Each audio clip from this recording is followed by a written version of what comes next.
3 দিন ধরে মিঠাই খুব শরীর খারাপ, ওই জন্য ও কিছু খাচ্ছেও না। তা আমি ভাবলাম যে আজকে দেখি যদি একটু কিছু অন্য কিছু করে যদি ওকে খাওয়ানো যায়, কারণ দুপুরে ও ভাত ভুত কিছু খাচ্ছে না।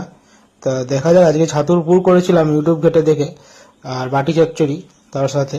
আমি কোনোদিনও এর আগে কখনো করিনি, লুচি ফুচি এসব বেলিনি আমি। তা আমি এবারে করলাম, দেখি মোটামুটি ঠিকঠাকই হয়েছে আশা করা যায়। মিঠাই খেতে আসো।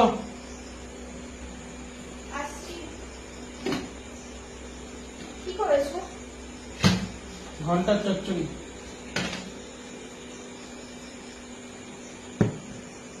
আলু ভাজা, আলু চচ্চড়ি, বাটি চচ্চড়ি। বাটি চচ্চড়ি। ও ছাতুর কি কেমন হয়েছে?